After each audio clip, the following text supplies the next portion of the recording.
So everyone's trying to make their kick sound bigger, but no one tells you the real process behind those professional festival kicks you keep hearing everywhere. So I'm going to show you exactly how I make that powerful, gritty, industrial hard techno kick, and how you can skip all this manual setup using my sound design tools on Krosper.com. Start with the init preset. In oscillator A, switch the wave position to 2 for a clean sine wave. Drop it down 1 octave. Turn randomization to 0, and the level all the way down. This gives you total control over how the transient will behave. Every movement from now on comes from the LFOs. Create the first LFO envelope mode, and copy this curve. This will control the pitch drop the core of your kick.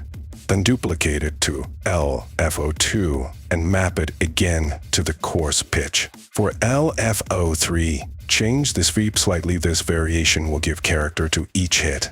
Set it to envelope mode and map it to the coarse pitch as well. Go to the matrix and make that mapping in unipolar so it only pulls the pitch down, not up. Finally, LFO for this one shapes the volume envelope. Copy this curve envelope mode again and map it to the level of oscillator A. Now the sound has movement, let's give it identity. Start with tube distortion, around 90%. Then a reverb, cut a bit of the highs, lower the mix, and use another LFO, map to the mix so it only appears in the tail of the kick. Add a diode to distortion at about 18%. Drive. This adds grit and metal to the transient. Next, a combs filter, cutoff around 30%, resonance around 85%, mix around 50%. Then a reverb filter, cutoff of around 28%, mix at 50%. Add an EQ boosting around 400 hits. And map another LFO to the gain for a shifting mid-character. Add a new scene shaper distortion, around 50% drive. And map the same LFO that's moving the EQ to its mix, so both react together with the hit. Add a utility with bass mono at 200 to finish shaping the tone. I add a combs filter with the cutoff around 16%, resonance at about 50%, and the mix around 40%. This adds that subtle metallic texture that gives the kick its industrial edge. Then I drive it through a hard clip distortion around 60% to give it more aggression and power. After that, I use an EQ to slightly tame the highs, just a gentle cut.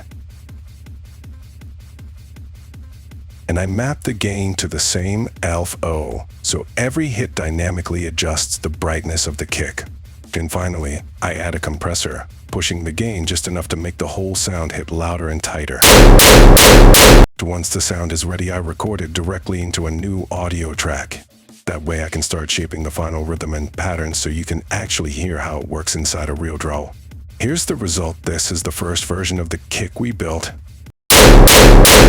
Everything I just showed you, the oscillators, envelopes, filters, and distortions, it's all inside my new industrial kick generator. The entire process is automated, every macro, every modulation already dialed in.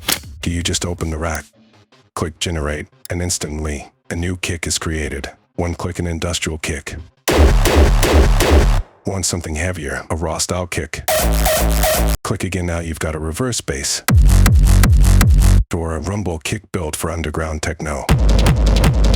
One more, a zog or up-tempo kick ready to destroy a drop. The new Kick Forge is available right now. You'll find it in the description, along with my full ultimate bundle, all my packs, and every tool I've built to help you design powerful hard techno sounds. Whether you build it from scratch or use my tools, this is how real hard techno kicks are made. That's how you turn sound into power.